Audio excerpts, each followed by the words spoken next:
It's time now for the award-winning #1 local talk show in Northeast Pennsylvania, The Sam Lesante Show. Now here's your host, Sam Lesante. Well, folks, is the city of Hazleton really going bankrupt? And really, is the police department really on a sinking ship? Today, as a special edition of the Sam Lesante Show, I want to welcome Ken Jackson from our media partners, the Standard Speaker. Today is November 15th. For more details on today's show, you can turn to our media partners, the Standard Speaker, tomorrow morning. I want to welcome the city of Hazleton's mayor, Joe Yannuzzi, and our police chief, Frank DeAndrea. Folks, thanks for coming on the show. Thank you for having me. You know, these are the kind of shows, Joe, and Frank, that we wish we could have a magic wand, and hopefully that we could get a lot of things accomplished. But, Joe, you got a budget, you know, in the city of Hazleton. Yes. There's been information about 60% tax increase, but let's talk about the true budget, what it's going to look like. That's exactly what it is, true budget. We went over it, took all the fluff out of it, incomes that we anticipate. We don't want that. We want income that we're getting, definitely getting. So Steve just came on board. We handed it in on November 1st, but we're still working on it. We're changing it.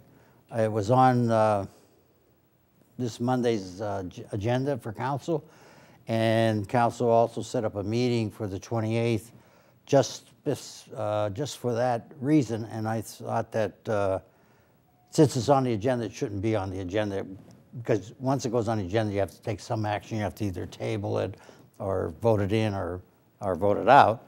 I thought it wasn't appropriate at that time, so I asked them to take it off the budget for Monday, and we'll have it at an open meeting on the 28th, and we'll discuss it. But there still are some changes that we've made, and we'll present them at that time. What are the preliminary looks? What is the preliminary bad. things? Bad. It's really bad. Mm-hmm. Yes, it's bad because for years we put in numbers that balanced, and you can put any number in. This time we went in, and our actual costs, we put in the budget. That brought the budget up. We also added in amounts in the expenses that we never put in because we were getting reimbursed for it. So we put them in the expenses, which made it increase, but we also put it in the income, which decreased it. So, but those numbers are in, so it's a higher number budget. We did a lot of maneuvering, but the worst part about it is the $580,000 that is not going to be received from Billy Rinaldi's company out there at the dredge site. All right, with that being said, so you're looking at over a close to $600,000 debt, okay? $600,000 void. It's probably a little more than that increase. Increase. Well, you had said before that you were looking at a 60% increase. Right. Okay, now does this look like we're going to have a higher increase? A slightly higher, yes. There's some other things we found that we've taken out. There's other things that we've put in. There's some, like the police department had 40 vehicles at one time, and they would put in maybe $5,000 repair. Well, with 40 vehicles, you have more than $5,000 repair. We took the actual, which is anywhere from $15,000 to $20,000, and we put that in. So that's increasing it as far as the expenses, but they're all true numbers. We're not putting in, slightly smaller numbers, so we balance. So the city's in right now in pretty bad shape. Yes, okay. Financially. Now, what do we do? Where are you going to get the income from? Because if you're going to raise it more than 60%, the taxes, okay, we'll talk about how that's going to affect people, because I know sometimes you say 60%, it sounds like a really higher number. Right. But listen, the citizens want more police protection. They want the roads to be better. They want a lot of things happening. Now, fortunately, the good side is there are some things happening downtown that could generate revenue. Would you like to talk about those? Well, the three buildings that were purchased by DeAndrea brothers with the Haydens is going to revitalize downtown totally.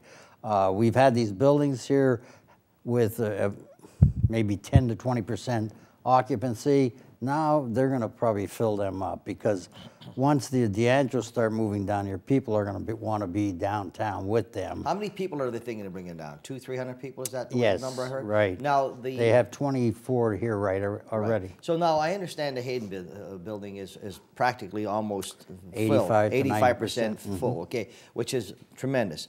Now, with the Hazleton National Bank building, which is adjacent to our studio here, Right. they're putting a sizable investment in there. Yes, Okay? they are. And what about the parking or the lot, the Greco lot?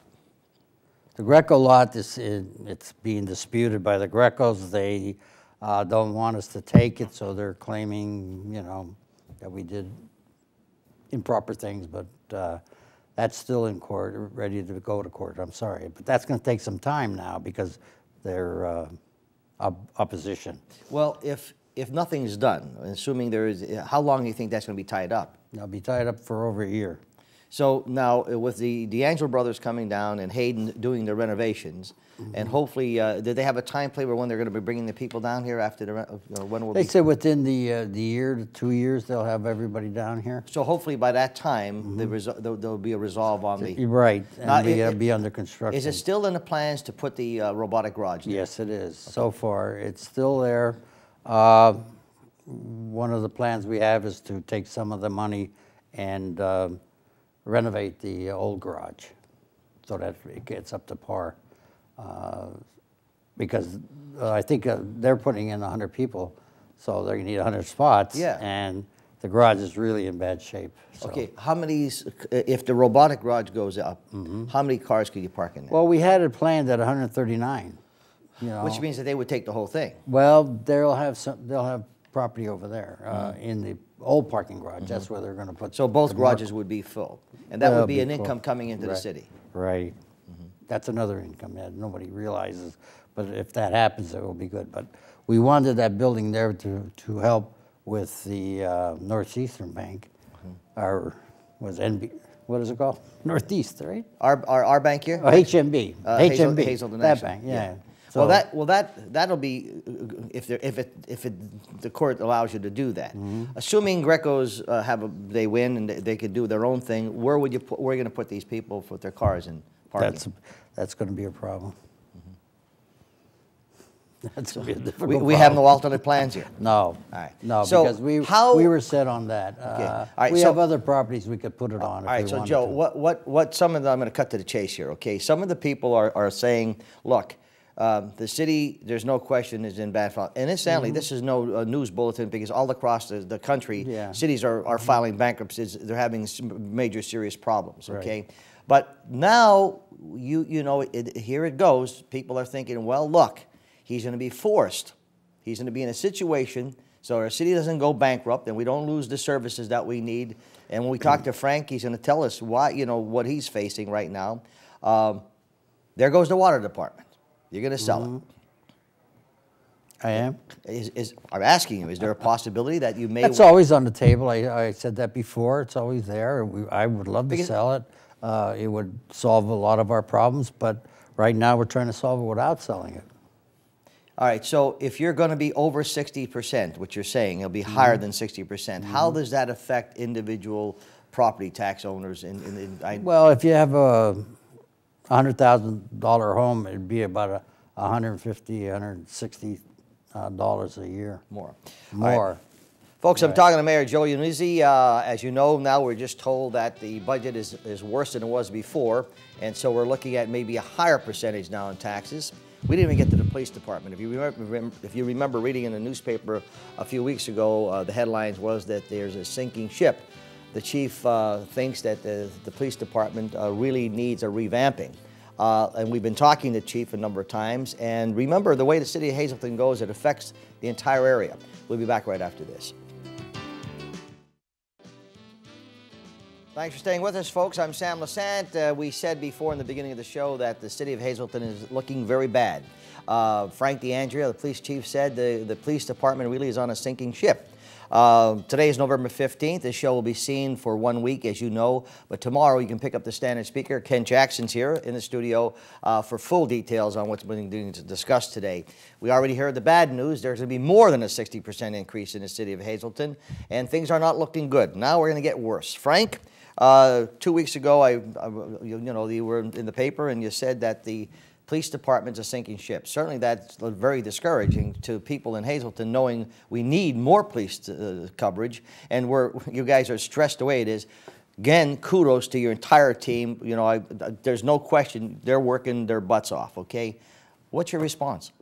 Well, And again, I appreciate you recognizing the men of the Hazleton Police Department, because they give so much, and they really don't complain. And part of the reason why it's such a surprise to so many of the people when I came forward and said, look, here's the State of the Union, is because the police department has never said, here's what we're dealing with. The fact is that every member of that department is prepared to go down with the ship, because that's their job. And you know, right now we're bailing water because we're taking water. The problem is we can't bail fast enough. We need help. I've discussed with the mayor the fact that part of the reason why, and it's not like I'm any kind of sentinel. I am not saying anything that isn't already in public documents like the Pell report. Our clearance rate is 17%. Our clearance rate is 17% for a reason. We can't keep up with the call volume. If I have 100 guys and we take 1,000 calls a month, that's 10 calls a guy. If I have 200 guys and we take the same 1,000 calls, it's only 5 calls a guy, which gives them more time to work per call. Right now, we're so busy running from call to call to call that the majority of the time we don't have time to do an appropriate follow-up. The only people who are not surprised by the state of the police department are the criminals. They've learned this over a period of years because they don't see cops, and they know they don't get arrested, and they know they can get away with things. And so over a period of years, the city has deteriorated based on the inability of the police department to keep up. The calls increased, the population increased over the last 10 years. The department has not. And so with that, you know, I'm trying to explain to the mayor, we're doing the best we can, but we could never do better, and we could never police the city better without additional force. And one of the things that I brought to the mayor's attention, and he specifically said, I don't want anything fluff, I don't want anything covered up, I want real numbers. The police department for years has been paying the mortgage with overtime. And when I say that, what I mean is that it's not money that's always guaranteed to be there. Most of a lot of the bills from the police department, other than the big line items like salary and overtime and medical and retirement, those are paid by seizure money. The problem is you could never depend on when you're going to make a seizure and when you're going to get money from the federal government. So this year, we have a line item for $40,000 for ammunition, weapons expenses. Last year, we had zero. Everybody says, well, what are you going to do with $40,000? Well, the fact is that this year alone, the department spent almost $42,000 on ammunition and weapons expenses. The springs for our weapons in our magazines had gone. We needed 3 springs per person at $17 a spring. We needed sights for our automatic weapons. We needed to buy ammunition so that we can not only qualify, but so that we have ammunition in our weapons when we're out on calls. All of that costs money. There never used to be a line item for it. There should be. I shouldn't have to depend on seizure money to pay those bills, because next year if I don't get seizure money, in September when I run out of ammunition, what am I supposed to say? Pretend your gun's loaded? There's just no way around it. It's the same thing with, you know, costs. Go ahead. But what I'm really fearful of is the fact that you're sending a message out there. You hit the nail on the head. You're sending a message out there to the criminals. We're fighting in the city of Hazleton now, and it started to at least see some light when we started the blight, and they were going out and trying to straighten our streets out. But we still have the citizens in, you know, the different streets, you know, you named them, that are very fearful. Okay, now here comes the chief saying, we have a sinking ship, we don't have this, we don't have that, we have that. If I was a criminal and I wanted criminal activity, I'd say, well, there's Hazleton, I got more of an opportunity. You said that. But is that really a fact? I mean, you know, we have older people now scared and worried about their, and want to move out of Hazleton. Joe wants to bring people down Hazleton. Now, would Sam Lesante, with Samson Productions, purchase this building if I would know that the city's going down the tubes? Well, I happen to be here all my life, so I know it's not going down the tubes, and I have faith in the town, as well as Mia's Restaurant. They made a major investment, Hayden's and DeAndrea brothers. We're still saying we believe in the town. Now, the question is this, Mayor and Chief, what does the community do? What do we do in this community to help where we're at? And the good part about that... And before I say that, I said to you, Joe, everyone's so quick to criticize the mayor, okay? And I hear it all the time on my breakfast group. You know, they should do this, he should do this. He's crazy, he's an idiot, he's a dope. And I hear, and rightly so, sometimes we're kidding. But the point is, everyone has suggestions. What do you do when you're dealing with the mere facts, okay? I don't like to deal with facts. So where do we go? What does the community do? What do business people do? What do we all do to the media? I mean, what do we do? Sure. We have to present the facts.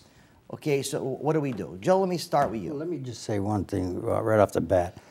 What Frank did was tell the truth. I would have been all over him if he was lying in the paper, but he said the truth. I mean, we are in trouble, but we still are doing a great job with the minimum amount of people we have. But he told the truth. It's 17% is 17%. You can find that anywhere. He wasn't saying, you know, outrageous numbers. And this is what I'm doing with the budget, the same thing. It's a true budget. And people don't want to accept the true budget, but they're going to have to because that's the truth. Frank? Well, you asked what the community could do, and they've already started. Since I'm chief, we already have 2 new crime watches that have started. Last week I was at the Northeast Crime Watch. Actually, Tuesday I was at their meeting. We have Alter Street starting up. We have the Laurel Street Crime Watch. And now we have information sharing, where the crime watches have actually started emails, and they email each other. And we've captured criminals breaking into houses because one crime watch notified another. I recognize that I may never get as many cops as a report says the city should have. Just may never happen. But what I can do is find these unique ways, because there are at least 40 people who are in this city that will not leave, and that's the police department. We will go down. If we can't bail water fast enough, we will continue to bail as quickly as we can. The fact is that I truly believe it's time for some people. The criminals are already, they already know the condition of the city, which is why crime is like it is here. The only people who are unaware are the honest people, who I think need to recognize, or need to understand, not recognize, but they need to understand what the city and or the police department is facing. Because everybody I talk to says the same thing. Boy, if I would have known that, I'd have figured out, you know, whatever it needs to do. I'm not moving out of the city, because I recognize now in the last 8 months I've learned firsthand what the policing of the city entails. I will not leave the city. Folks, I'm talking to Frank DeAndrea, the police chief of Hazleton and mayor of Hazleton. As you heard in the beginning of the show, we're looking at a higher increase right now, over 60%, more than that. The budget's looking bad. But if you remember Frank Rizzo, when he was the police chief and he was the mayor, he was a no-nonsense chief, and he was a no-nonsense mayor, and everyone feared the police department because they knew if they did something wrong in Philadelphia, they were going to get in serious trouble. Okay, maybe he did some things that weren't really the right way, but they feared him. Now, folks, we have to start looking at what we have in Hazleton, and we have to work together. I've said this many times, and I'm not siding with Joe. He's the mayor. We have to live with the mayor, okay? Let's quit the nonsense, okay? Everyone wants to kick the bus. Everyone wants to. Now you're going to kick the captain, who's in, who's in the front of the bus or on the ship. We have to work together with solutions. Let's be constructive. We'll be back right after this.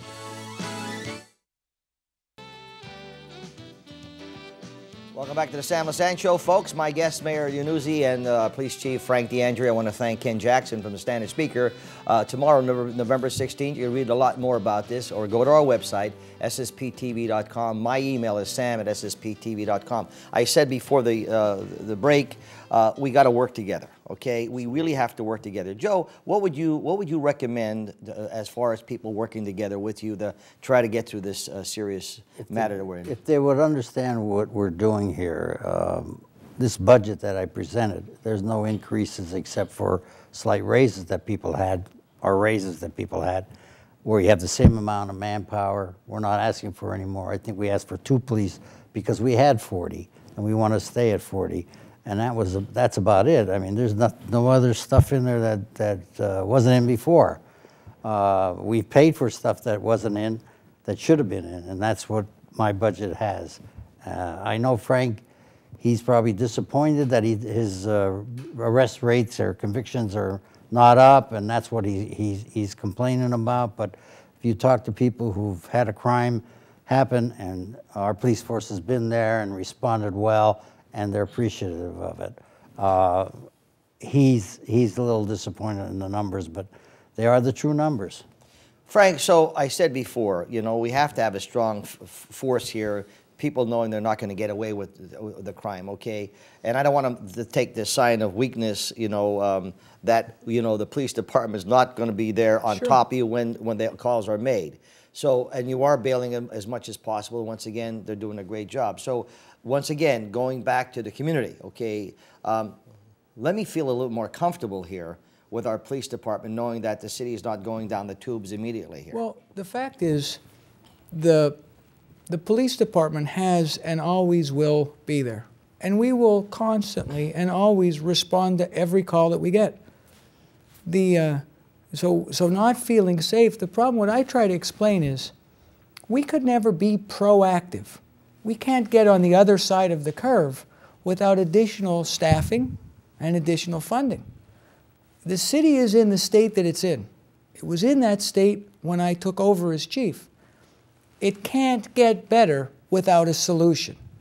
And so when I bring to the mayor, when I spoke with the standard speaker, and it came out about how underfunded the police department is, it's because people always say, why don't I see a cop? Well, because we're busy going from call to call. I never see a cop, you know. Well, here's part of the reason, you know, or when the things that they didn't know about how old the cars are, that we weld our vehicles, and I'm not complaining because we still drive them.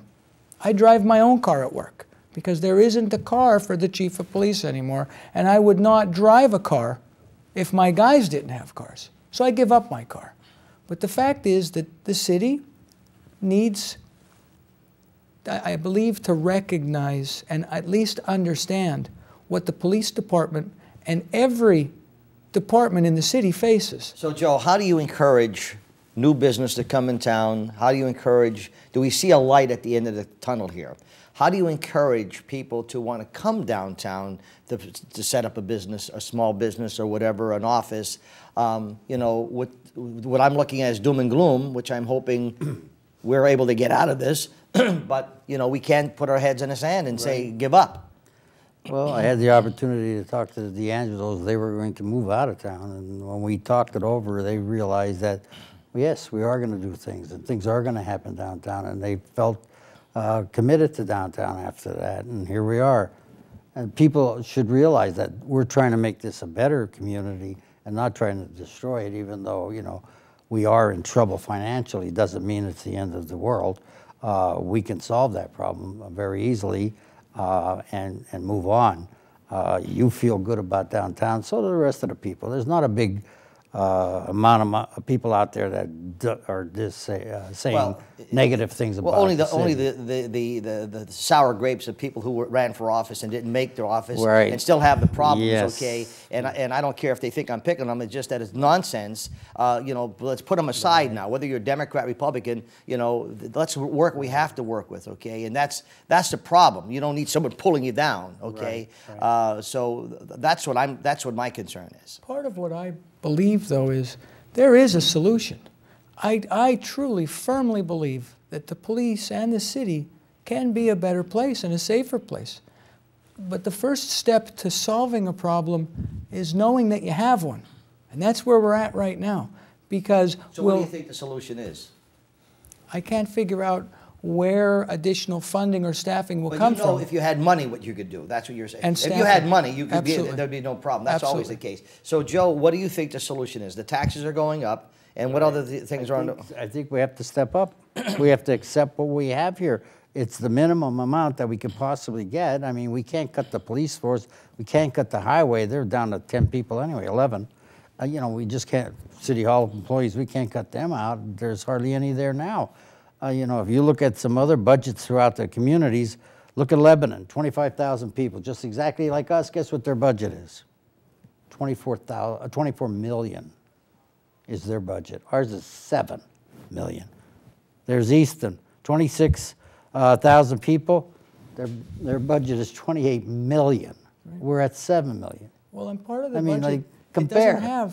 The budget doesn't have a big capital budget in there. It's not like I'm saying, oh, I would like 30 new cars. None of that is in the budget, you know, because I recognize. You're just trying to keep it afloat. Thanks for coming on the show. Thank you. First, I wish you the best, Mayor, and same as you, Frank. Certainly, you've been very active in getting the word out. I think both medias, the Standard Speaker as well as our news department here, and trying to get as much information out. I could ask as folks as you work together. Yeah, we want constructive criticism. I'm not telling you can't go and say, Mayor, we want constructive, but it's a constant badgering, folks, that some of you just won't give up. You know, you just want to keep on, pulling the city down. You know, we have to be proud of this town, and we have to move ahead. I made a serious investment in this town, and I'm proud of it. And so did DeAndrea's, and so does George Hayden, and a lot of other people who have their offices down here. You know, the Mia's, the restaurant, the guy, they put tons of money, of their own personal money in to try to better our town. Now we have to help the mayor and help the police department. And once again, folks, we're blessed, really blessed, to have the police department we have, as well as all the city workers. They're trying their best. We'll see you next time on the Sam Lesante Show. Thank you.